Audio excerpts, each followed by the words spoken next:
inside of us. And it's wonderful when we have the courage to tell it. And the truth shall set you free! Welcome to 8192 The Truth with Brother Sand and the Godfather. Subscribe to the show on iTunes, Google Play, and anywhere you listen to podcasts. You can also follow the show on Twitter at 8192 The Truth and on Facebook at facebook.com/8192 The Truth. Now, here's your host, the Godfather, Joel D. Supernog. So this is the week of the Chael. So what last time Chael fought Rampage, when was it, Led? January 20th. So okay, so pushing up on a year, so 10 months ago, 9, whatever the math is. Math numbers are hard. I did a podcast every day because he's stuck in his hotel, and it's just boring as all get out on fight week. It really is. Even though you go do pressers and this, that, and the other, you have all this time by yourself. So last year, I did a bunch of pods, and he knew I was talking about him and blah, blah, blah. So we're going to do I had already planned on the week of the Chael. I did not know that the biggest fight card in the history of the UFC was going to give me so much to talk about. Conor beat up a bus.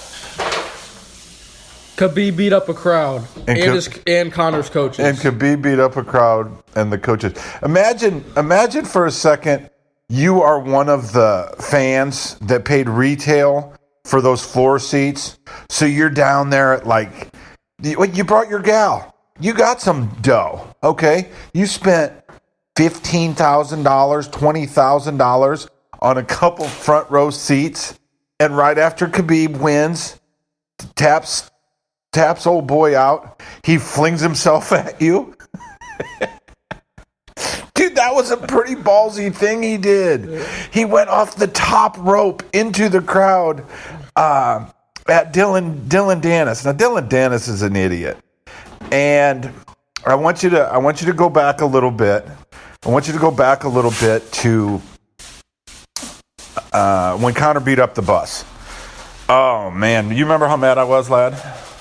Yeah, you were. I was at school. I was tutoring to get some help with math. And then my dad calls me saying Conor went nuts. And he beat up a bus. It was at 4 o'clock on April 7th or something. I love that you know the date. So anyhow, so I was really, really upset. I said that's the worst thing that's happened. And it was, but over time, you things just get easier to deal with. They pub up the fight. Conor finally comes back. He's very, very charismatic, and he's an easy guy to root for. Now, he's also an easy guy to root for when he is the one pubbing the fight, and Khabib's not. Khabib's very silent. I'm going to smash you. I'm going to smash you. I'm going to smash you. Stays at the press conference for a few minutes. I didn't like that. Now I didn't like Conor getting as personal as he did, this, that, and the other. But the reality is he was promoting a fight. At the end of the day, those guys are in business with each other. I feel bad for Khabib, but I want you to think about something. Whether you're rooting for Conor or you're rooting for Khabib. If Conor's people got together, they said, they didn't do it. They did it outside of Conor. Conor's people, Conor's friends, his brothers, his uncles. If they all got together and they were like, hey, if Conor loses, what is the best scenario for us? What would happen? Well, there's it's a back and forth brawl and he loses by a split decision. And man, you could have made a case for him winning. All right, there's one. The second one that they come to in that think tank is one of the drunk uncles says, hey, how about this?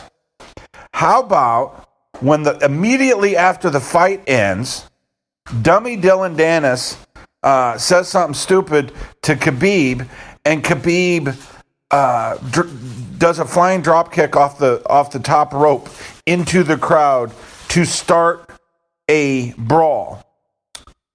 And the guys look around and they're like, all right, that sounds really, really crazy. I couldn't imagine that happening. And then another drunk uncle pops up and says, hey, while that's going on, why don't we jump in? Why don't some of Khabib's corners jump in the cage and start beating up Conor? Oh, God, that'll work. That'll work. That's beautiful. And then this is, hey, and check this out, because they'll get in trouble because the way the law rules are in Nevada, Conor would then have to press charges against those guys to be arrested for assault, and Conor will be a gangster and say, nah, let him go. Oh, wow, then Conor would become the hero in this. You guys realize that's what happened. Conor is the good guy. He is the good guy in this. He comes out smelling like a rose. It is amazing that happened. So what is the blowback on this? Well, the Nevada Athletic Commission is going to suspend Khabib for, I gotta imagine, a year, because it doesn't work like the guys are like, well, the bus thing, it was way worse, and he's never done the bus thing, and the bus thing isn't like just jumping into the crowd and starting a riot. Yeah, okay, yeah. Here's the difference. A, the bus thing was a criminal act that was committed in New York, and it wasn't at a fight. It wasn't in the middle of a fight. The New York Athletic Commission is the daddy on this thing, and they have to look at this for what it is Khabib was a partisan to inciting a riot. That place could have went up for grabs.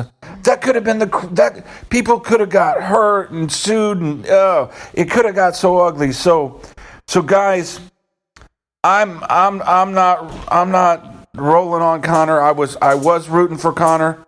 Khabib is not a hard guy to not like. I'm not a big fan of let's root for the Russians. You know, I'm 8192. We hated the Russians coming up. Now it's just we're kumbaya with everybody over here. Hey, come on over here and just be an American and grab up all the money and then go back home and talk shit about us and how weak we are. Yeah, that ain't me. And even though he wasn't fighting an American, that's basically how I see Khabib. So he's an easy guy for me not to root for. But I'm not the Dylan Danlis guy. He's an absolute idiot. And the blowback from this is he's gonna lose his. He's not gonna lose. I don't think he'll lose his title, but I think we're gonna be looking at it doesn't really matter. Here's how this plays out. Here's exactly how this plays out. Now, Conor can just wait to fight Khabib. And he just made a bunch of money. He can just wait to fight Khabib. And that would probably be the best business move to have. But in the meantime, they are going to have an interim fight. That interim fight's going to have Tony Ferguson in there. So let me round back into that. But to start off with, Khabib, Conor beat up a bus. Khabib beat up a crowd in Conor's cornerman. Yeah. So I think it's 1-1. We have to see the third go around. And let's start off with that real quick. Let's start off by about the fight. Led, what did you think about the fight? All right. So coming into the fight, as much as we love Conor, I knew the whole time Khabib's ground game was going to be stronger than Conor's striking. In the first round, Conor did a really good job. Even though he got taken down, Khabib landed like 4 or 5 slaps to his head, and I think the ref should have stood them up. But Khabib gets the round for being on top of him for 4 minutes and 30 seconds. Second round, Khabib drops him with a right hand, that was reminiscent of Chael almost dropping Anderson in the first round of the first fight. Khabib takes him down and starts pounding Conor for a little bit. And then the last 2 minutes of the second round, he basically rested on Conor, and Conor is breathing heavy. My opinion, that round is 10-8 Khabib, especially in the new scoring system. Okay. In the third round, Conor surprisingly came on strong and landed more shots than Khabib did in the third round. And even though Khabib had Conor up against the fence, Conor, he wasn't going down, and Khabib's head snapped back on a couple of Conor's shots. So 10-9, third round, Conor, and all of the judges gave that round to Conor. Fourth round, Conor is still defending well with the takedown, but Khabib gets him up against the cage, and then with his Khabib style of just mauling people, he got Conor flat against the back and then just cranked his neck in until Conor tapped, which is exactly what I expected, but a much better fight by Conor. And then all the chaos ensued. All right, so my opinion was that is definitely a fight I'd like to see again. I do not have a problem with them running that back at some time. You have a big problem, guys. You have a very, very, very big problem. Is neither one of those cats can beat Tony Ferguson.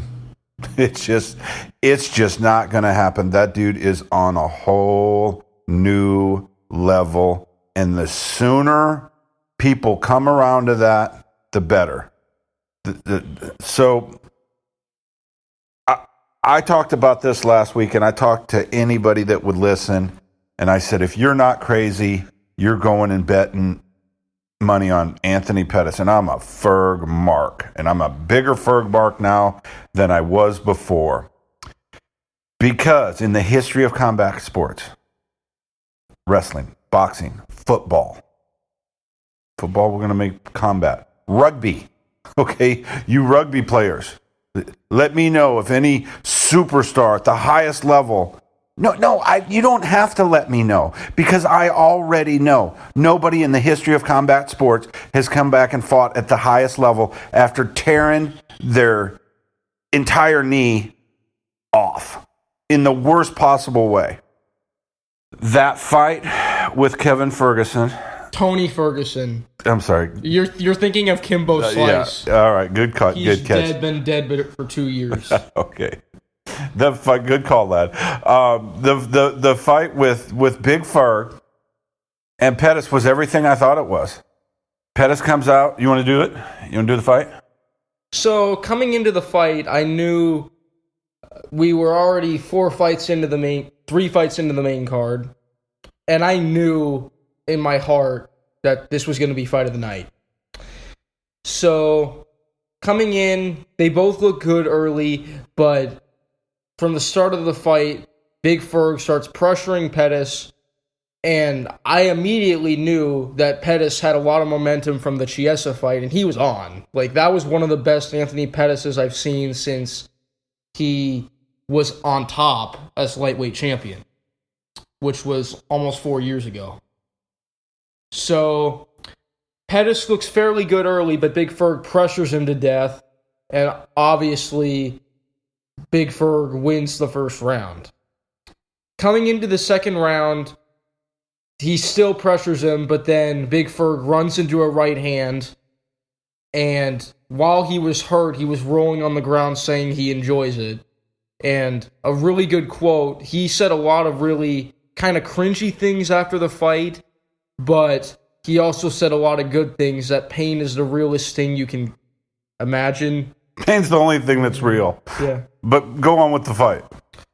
Okay.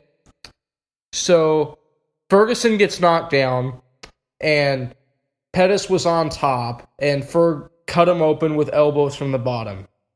They get up, and then immediately Tony Ferguson just starts unloading on Pettis up against the fence. Pettis doing everything to fire back, which this is why this is fight of the night. And then he Big Ferg nearly finishes him due to just pressure, guts, and heart. And 3 minutes earlier, he was almost unconscious on the ground, which is incredible after 5 months of recovering from having his whole leg cut off. And he didn't do physical therapy. He did not go to physical therapy. He said, I can do this better than you guys can do this. And they stopped the fight because Pettis had a broken hand. But even at the fight, I would love to have seen another round, but he was not in any way, shape, or form beating Tony Ferguson on that night. And it would have probably been either a finish or just a clear decision to Big Ferg. See, Chael, in one of his podcasts or his bad guy thing last week, or somewhere, Chael's got 100 different media things that he does each week.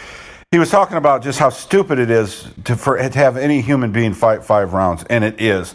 You don't have to look any further than the Tony Ferguson Anthony Pettis fight to admit that if you give me 5 minutes of incredible excitement, I'm going to be able to remember that forever. I think about Hagler Hearns, and that was a 3-round fight. It was a 9-minute fight, and it's one of the greatest boxing matches of all time in 9 minutes.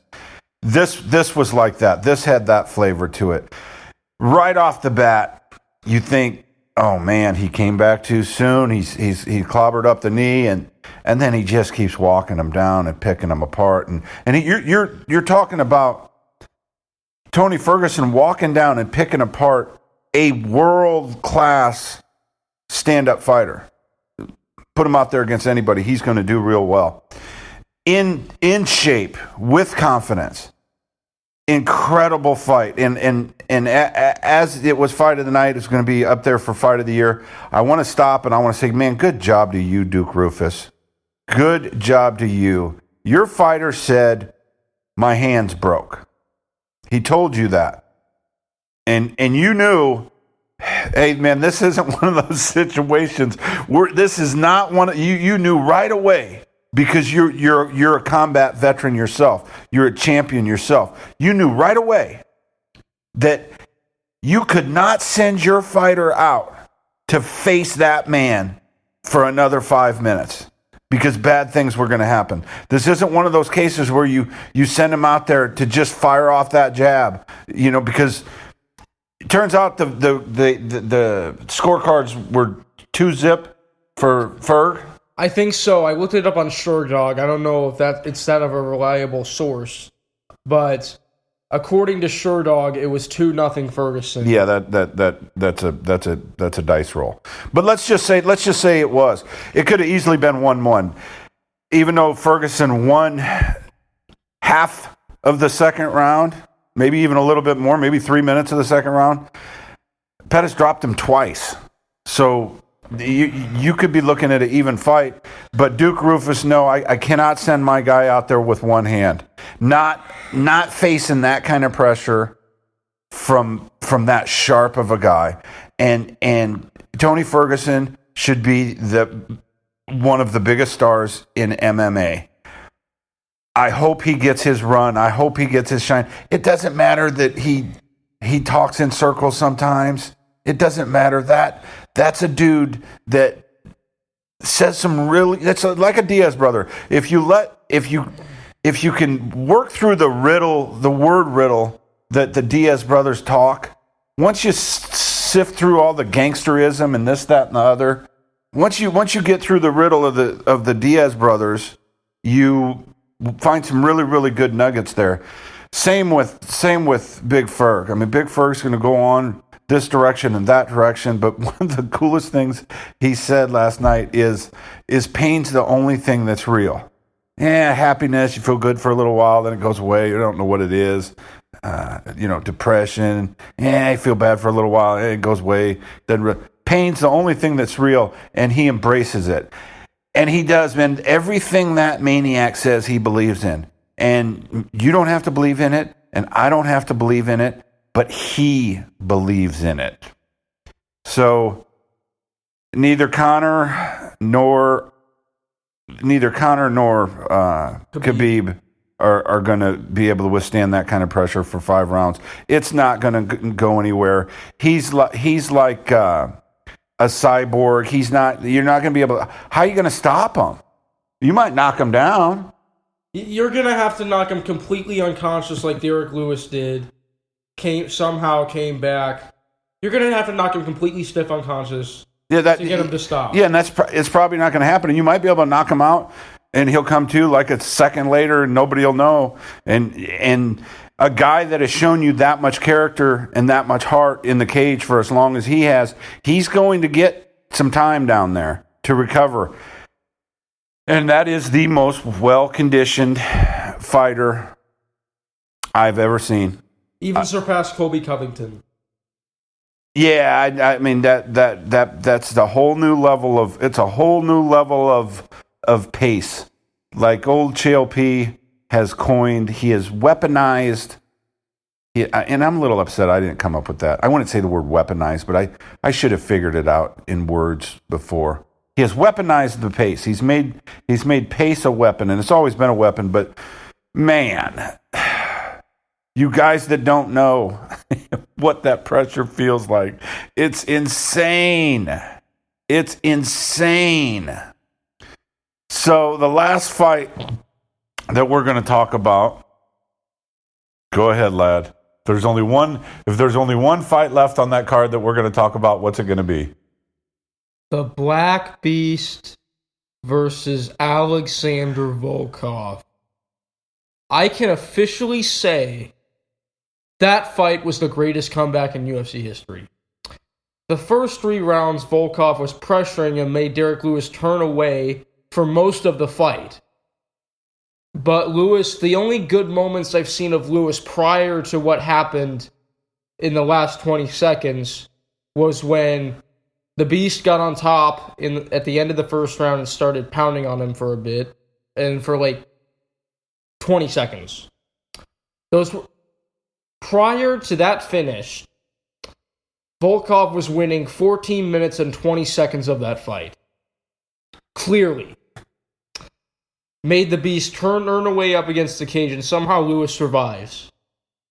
Somehow. Let's talk about the Beast for a second. The Beast is one of the most entertaining fighters, despite how boring the Ngannou fight was. He has almost no conditioning, almost no ground game at all. Can wrestle a little bit, but the only way he can get on top is by how strong he is and being so explosive. And that's how, and he was able to beat world-class heavyweights with just by his strength, his punching power, and his heart. So, at the end of the fight, Lewis was so exhausted, somehow still swinging at him, Volkov trying to show good head movement. And right as Volkov throws a knee to his body, Lewis almost decapitates him with a right hand, and then it's all over. And he pounds him out with 6 more shots afterwards. It's all over. We go nuts at the house. 11 seconds left to go. Volkov was winning 14 minutes and 20 seconds of that fight handily, and Lewis still won. How much time was left when they stopped it? 11 seconds. Amazing. And then we're like, what crazy thing is the Beast going to say? And if 3 million people bought this pay-per-view, guys, 3 million people would buy the shirt that said, "My balls was hot." He said, he takes off his shorts. Joe Rogan says, "Why'd you take off his shorts?" And he says, "My balls was hot." Amazing fight. I tell you, it looked like there was something wrong with the Beast, and they were saying, "Oh, it's an orbital." that you never know with that guy. You know, he turns away. It's a little bit awkward. But the one thing you're thinking is, hey, why isn't Volkov going in to close the show on this thing? Well, somewhere in those exchanges, and I believe it had to happen early. Volkov got hit with the Derek Lewis shot, and maybe not the full Derek Lewis shot, but somewhere in the exchange he got hit with the punch, and he was like, "All right, man, I don't want any part of this party. I don't want any part of this party." And I want to talk about that. And the first thing I noticed about Volkov was, even though he was winning the fight, in the second round, Volkov, was it Volkov or Lewis? Was it Volkov or Lewis that dropped his mouthpiece? All right. Well, you can't jump in. You can't jump in if you don't know how to finish your line. So I'm gonna steal it. Go on. So thank you. I'm gonna steal it. Plus, you already had your roll. All right. So what Lad was talking about is in the second round, the end of the second round, Derek Lewis catches Volkov with a punch and knocks his mouthpiece out. And Volkov is pointing at the mouthpiece. Herb Dean stops, picks up the mouthpiece, and gives it to Volkov. And Volkov's, no, it's Derek Lewis's mouthpiece. So Volkov didn't even know it was his mouthpiece. That's how hard Derek Lewis hits. That's how hard Derek Lewis hits. So anyway, we talked about this. Derek Lewis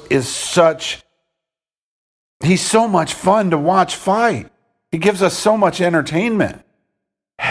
You can't send him in there against the DC or a Stipe. They're going to take him down and get him out of there. I think maybe you can, but I tell you what, hats off to the beast. Can't wait till he fights again. Would love to see him get down to about 265 pounds. Walking around weight in that kind of condition. But that is to me what a heavyweight looks like. That's a big, strong guy, and hats off to him. As a matter of fact, Lad, we have to talk about one more fight. Aspen Ladd. Wow, on the prelims. Coming into this fight, there was a lot of hype around Aspen Ladd, and the only reason why we watched her fight on the prelims was because of my name, obviously. Her last name is Ladd, and I've never heard of a famous person other than Alan Ladd that has his or her first name. It's not a common name. No. So we're watching the gal fight. Apparently she can fight because she's ranked number 9. We believe at 145 pounds, right? Yeah, it's 145 because she faced Tanya Evinger, who looked so tough against Cyborg. I thought it was going to be a really, really tough fight. Oh my goodness. Her whole demeanor was so calm and so poised. And then she stuffed the takedown and started screaming. Rawr, she was rawr. just smashing. For the ones that you don't know, that you didn't watch, go back and watch it. This girl got on top, and she had amazing control. That top control is something different. It's not wrestling, and it's not jiu-jitsu. It is top control. One of the best of all times was a guy named Randy Couture. Doesn't get enough credit for it. Her top control was amazing, and she just smashed that girl. And what's cool is when they say the winner, Ladd. We love that. We love it. So Aspen Ladd is our new favorite female fighter. Hats off to Michelle Watterson. She had a great fight. And Dominic Reyes had a great performance. Almost won all 3 rounds and almost knocked OSP out at the end of the fight. Yeah. I went 3-3 to take third place in the house. Ladd, or Miss H, was 4-2, and she was really upset that she wasn't undefeated. And Ladd was 5-1. Now, one thing I'm going to finish the first show with the week of Chael with how irritating it is that when the pay-per-view starts, there's not fighters walking to the show. There's 10 minutes. There's 10 minutes of warm-up. We don't need it. We're fans. We've already bought the show. You can do 2 minutes of the two fighters or the coming in. Put them in the show. And if you're not, let's go with this. I don't need promos that we've already all watched 100 times. And if you're not going to do that, let us see the Bob O'Reilly montage. That intro always fires me up every time we go to a UFC event. The only thing that could make that intro better is if they showed more Randy stuff, and if they didn't show Chael getting triangled by Anderson in the last seconds of the title fight. So for you that have never been to a live UFC event, they have about a 6 minute, I think it's 4.5 minute. It's like 5 minutes or something. All right, 5 minute montage with the Bob O'Reilly Teenage Wasteland. Incredible. So show us that. I don't need this incessant. We've already bought the pay-per-view. We've paid the money for it. We want to see the fights. The fighters want to fight. Cut through that shit. Get rid of it. We don't let the fighters walk. Do an intro. Tell us a little bit about the fighters. And let's have these fights. We do not need all this time spent, wasted, showing us something that we've already went into. All right. That's pet peeve number 2. Pet peeve number 1 is saying Khabib got 21 takedowns in a fight makes me want to punch the world right in the face.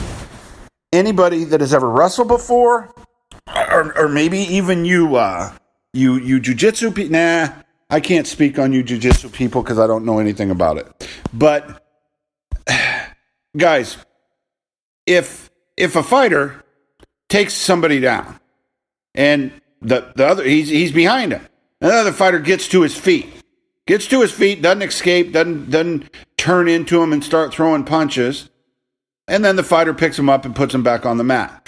That is not 2 takedowns. It is still just the 1 takedown. So whatever fight this is, it was against Abel Trujillo. Okay. So what I'm going to do before the second week episode during the week of Chael is I'm going to go count how many takedowns out of the 21 were actually takedowns. I'm going to go out on a limb here and say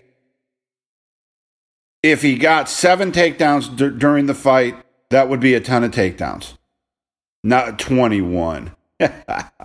You got to remember, I've been on this. I've been in the middle of this sport pretty deep since 2001. And one of the things back then, when nobody really cared about the fight and how the guys would hype up the fight, is every single wrestler, and it was a bunch, was a world caliber wrestler, and it just wasn't true. It just wasn't true.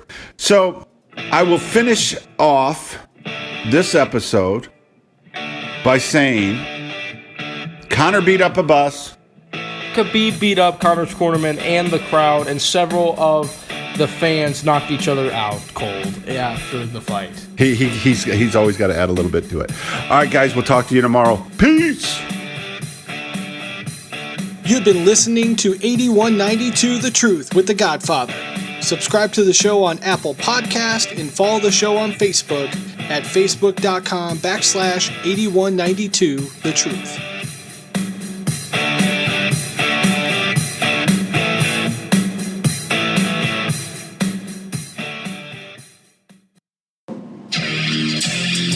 Guys, you have heard me talk about them before, and I'm going to keep talking about them again. Project Build Your Life Daily. It is our newest show sponsor, and their products are phenomenal. I am currently taking the Test Booster, the Fat Burner, as well as their pre-workout. And guys, I'm telling you, it is all natural, it is all clean, and it works. I get clean, clear, sustained energy in my workout without the crash at the end. It tapers off very nicely. I typically work out in the evening, so I'm taking the pre-workout at 6 o'clock. And come 8:30, 9 o'clock, I have no issues sleeping. These products are fantastic. The ingredients are clean. And the company's mission could not be more in line with our show. Project Build Your Life Daily. Like the Godfather and I always say, you're either one day in or one day out. Get yourself in with Project Build Your Life Daily. They are offering listeners of our show 25% off. That's huge. That's 25% off your total order with the code THETRUTH at checkout. So go in, buy some protein, buy some test booster, whatever it is that you need to help get you to the next phase of your health and well-being. Throw it in the shopping cart, go to checkout, use the code THETRUTH. 25% off your total order. Anything that they sell, supplements, protein, workout gear, t-shirts, whatever it is, 25% off, guys. You cannot beat that.